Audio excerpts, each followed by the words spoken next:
여러분 안녕하십니까? 7월 6일 JCN 모닝뉴스입니다. 6월 울산의 소비자 물가지수가 2008년 글로벌 금융위기 이후 최고치를 기록했습니다. 기름 가격과 전기, 가스, 수도, 여기에 돼지고기 등의 농축산물까지 안 오른 게 없습니다. 보도에 김영환 기자입니다. 울산의 휘발유와 경유 가격이 리터당 2,100원을 넘어섰습니다.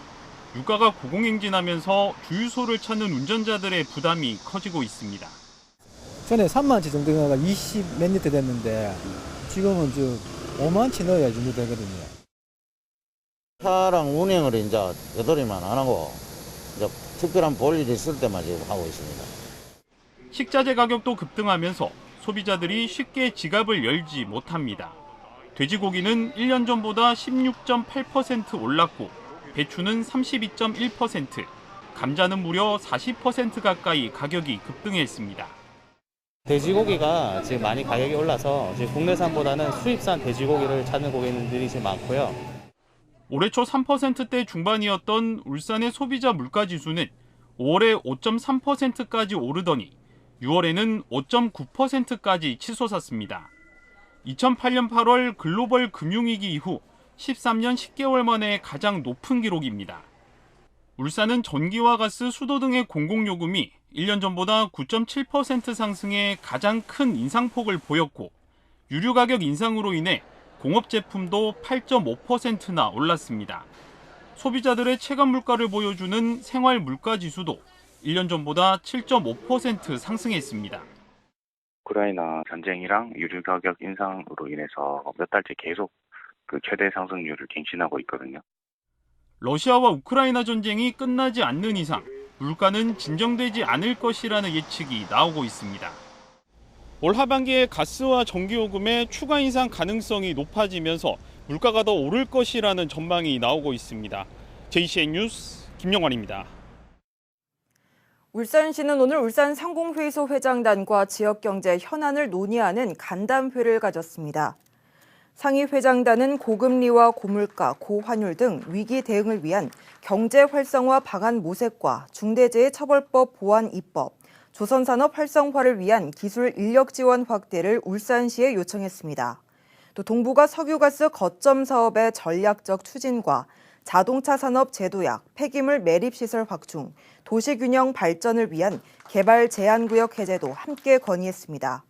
김두겸 시장은 앞으로도 지역 경제단체와 자주 만나 소통하고 기업의 규제를 대폭 개혁해 적극적인 투자 유치를 이끌어내겠다고 밝히고 지역 경제계에서도 일자리 창출에 최선을 다해줄 것을 당부했습니다. 현대자동차 노사가 올해 임금협상 교섭을 재개합니다. 현대차 노조는 어제 쟁의대책위원회를 열어 교섭 재개를 결정하고 오는 13일까지 본 교섭과 실무 협의를 이어가기로 했습니다. 노조는 이 기간 노사 간 이견이 조율되지 않으면 파업 일정을 잡을 것으로 전해졌으며 이에 앞서 오는 9일에는 전 공장 특근 거부에 들어가기로 했습니다.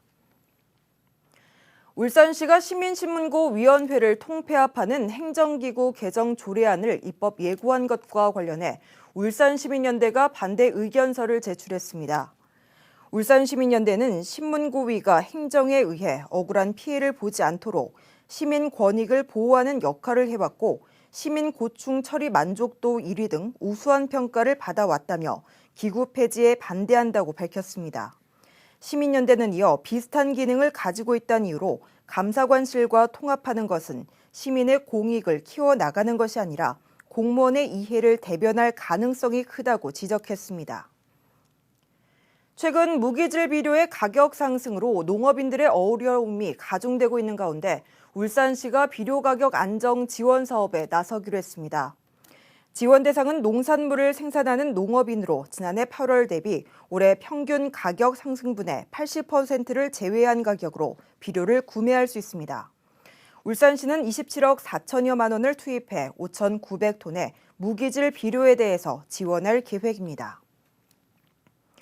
국내임 이채희 국회의원은 어제 환경부와 한국수자원공사 울산시 등으로부터 울산권 물 확보 관련 사항을 보고받고 적극적인 업무 추진을 당부했습니다. 2025 수도정비 기본계획에 따르면 울산은 하루 12만 톤의 생활용수가 부족하고 사연댐에 수문을 설치할 경우 13만 9천 톤까지 부족량이 늘어나게 됩니다. 이채익 의원은 취수원 다변화 사업이 기재부 예타를 통과했지만 아직 지자체 간 물 공급량에 대해 이견이 큰 상황이라며 정부와 환경부가 이견 해소를 위해 적극 나서야 한다고 강조했습니다. 이달부터 서울에서 빚을 내 주식이나 가상화폐에 투자했다가 개인 회생을 신청한 채무자들은 손실금을 갚지 않아도 됩니다. 주식 등으로 큰 손해를 보고 빚을 감당하지 못하는 청년들을 돕기 위해서 법원이 내놓은 대책인데요. 특정 지역 영끌족에만 특혜를 준다는 지적과 지역 간 형평성 논란이 일고 있습니다. 보도에 구현희 기자입니다. 주식이나 가상화폐 투자에 뛰어들었다가 빚더미에 앉은 사람들의 회생을 돕기 위해 서울회생법원이 마련한 지원 방안을 놓고 논란이 뜨겁습니다. 이달부터 개인 회생을 신청한 채무자가 갚아야 할 돈에 주식이나 가상화폐 투자 손실금은 포함하지 않기 때문입니다. 그동안은 채무자가 갚아야 할 돈을 정할 때 주식이나 가상화폐에 투자한 원금을 그대로 반영했지만 이제는 손실금을 제외하고 남은 돈만 갚으면 됩니다. 다만 서울에 주거지가 있거나 직장이 있는 채무자들만 해당됩니다. 울산지법 등 다른 관할법원 채무자들에겐 적용되지 않는데 이렇다 보니 형평성 논란이 일고 있습니다. 똑같이 손실을 보고도 지역에 따라 누구는 갚아야 하고 누구는 갚지 않아도 되기 때문입니다. 이 때문에 반드시 필요한 조치라면 전국 법원이 모든 채무자들에게 동일하게 적용해야 한다는 지적이 나옵니다. 전국이 아니라 서울에만 이런 준칙을 적용하는 것은 상대적 박탈감의 문제가 있을 것으로 예상됩니다. 일부에서 제기하는 모럴 해저드의 문제 같은 경우에는 청산가치 반영에 있어서 변제금 산정에 있어서 금액을 절반 정도로 산정하는 형태로 조정을 꾀하는 방법으로도 얼마든지 해결할 수 있다고 생각됩니다. 이와 함께 법원에 따라 차이가 큰 회생과 파산 처리 기간도 개선이 필요하다는 지적입니다. 지난 2019년 기준 개인회생 신청에서 변제 인가까지의 기간이 서울회생법원은 평균 6.7개월이 걸렸지만 울산지법은 14.5개월이나 걸렸습니다. 이 기간 개인회생 변제 계획 인가율도 서울회생법원과 대전지법은 80%를 넘겼지만 울산지법은 60%대에 그쳤습니다. 법조계에서는 코로나19 채무 상환 유예가 끝나는 오는 9월 말 이후 개인 채무자들의 줄도산이 이어질 수 있다며 우려하고 있습니다. 특정 지역 특혜 논란과 도덕적 해이를 불러올 수 있다는 지적 속에 서울회생법원의 이 같은 지침이 다른 법원으로까지 확산될지 주목됩니다. JCN 뉴스 구현입니다. 지난달 30일 남구 황성동의 에너지파크에서 발생한 폭발 사고로 부상을 입고 치료 중이던 60대 근로자가 끝내 숨졌습니다. 부산노동지청은 이번 사고를 경영 책임자까지 처벌할 수 있는 울산의 네 번째 중대재해법 적용 사고로 보고 공사업체인 주식회사 이지메탈을 대상으로 중대재해처벌법과 산업안전보건법 위반 여부를 조사하고 있습니다. 한편 이번 사고는 사용 개시 2개월 만에 슬러지 건조시설 내 배관 용접 작업을 하던 중에 사고가 발생한 것으로 알려졌습니다. 울산경찰청은 올해 상반기 교통사고 사망자 수가 14명으로 전년 동기 대비 33.3%가 줄어들었다고 밝혔습니다. 이는 지난 1999년 울산경찰청 개청 이래 최저치로 음주운전 사고 사망자의 경우 지난해 상반기에는 6명이었지만 올해는 1명도 없었고 화물차 사고 사망자는 3명에서 1명으로 보행자 사고 사망자는 6명에서 3명으로 각각 감소했습니다. 다만 지난해에는 발생하지 않았던 자전거 사고 사망자는 5명으로 늘었습니다.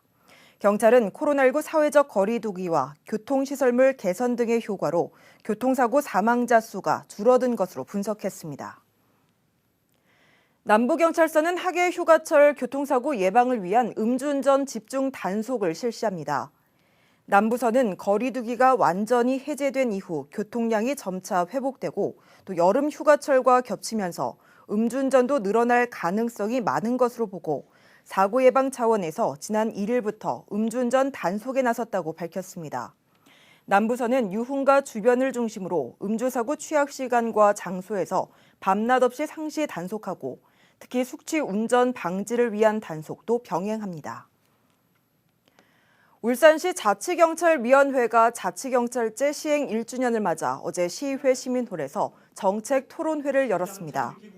이날 토론회에서 최종술 동의대 경찰행정학과 교수가 현 정부의 자치경찰에 대한 개혁 방향에 대해 기조 강연을 펼쳤습니다. 이어 배밀한 울산대 법학과 교수가 자치경찰 시행에 따른 경찰 인식과 실태조사, 박영철 울산 인권운동 연대 대표가 자치경찰 정착과 인권 보호를 위한 과제 등을 발표했습니다. 울산 지역 5개 구군의회 의장단 구성이 완료됐습니다. 특히 기초의회 5곳 중에 3곳에서 여성 의장이 선출돼 지방의회에 새바람이 불고 있습니다. 심은홍 기자가 여성 의장들을 만나 포부를 들어봤습니다. 울산 지역 8대 전반기 구군의회 5곳 가운데 3곳에서 여성 의장이 선출됐습니다. 7대 하반기에 1명에 그쳤던 것과는 대조되는 모습입니다. 중구의회는 국민의힘 강혜순 의원을 의장으로 선출했습니다. 종갓집 중구에 정치 역사 25년 만에 처음으로 여성 의장이 탄생했습니다. 25년 중구의회 역사에서 첫 여성 의장으로서 누구도 갖지 못한 섬세한 감정과 따뜻한 마음으로 10명의 동료 의원들과 함께 중구의회를 이끌어가고 싶습니다. 무엇보다 우리 중구가 살기 좋은 중구, 행복하고 희망 넘치는 도시가 되도록 늘 봉사하는 의정 활동을 펼치겠습니다. 동구의회는 7대 전반기에 부의장을 지낸 국민의힘 박경욱 의원이 8대 전반기 의장으로 선출됐습니다. 모든 것의 궁극적인 목표는 우리 주민들의 삶의 질을 향상시키는 겁니다. 산업도시 동구가 있고 그리고 관광도시 동구로 두 축으로 이어가면서 함께 나아가면서 지속적으로 성장이 가능한 동구로 만드는 데 역할을 다할 것입니다. 북구의회는 삼선인 진보당의 강진희 의원이 의장을 맡았습니다. 강 의장은 국민의힘과 민주당 의원 수가 동수인 상황에서 캐스팅 보트 역할도 함께 갖게 됐습니다. 우리 울산 북구의회를 일하는 의회, 우리 주민들을 위해서 오로지 일하는 의회로 만들고 싶습니다. 그리고 9명 의원들만의 의회가 아니라 우리 22만 북구 주민 모두의 의회로 만들려고 합니다.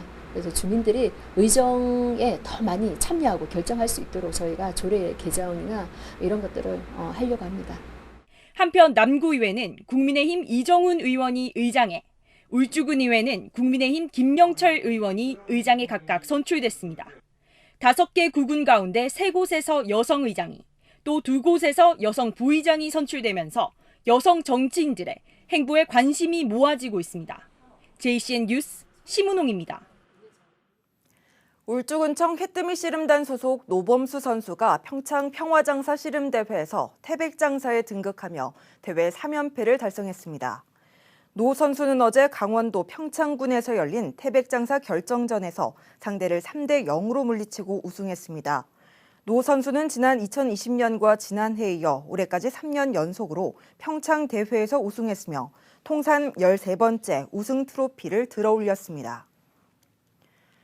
울산시 민생사법경찰이 행락철 유원지 주변의 음식점을 상대로 원산지 표시 특별 단속에 나섭니다. 단속 대상은 국가정원과 울산대공원, 울주군 작천정과 동구와 북구, 울주군 해수욕장 주변의 음식점입니다.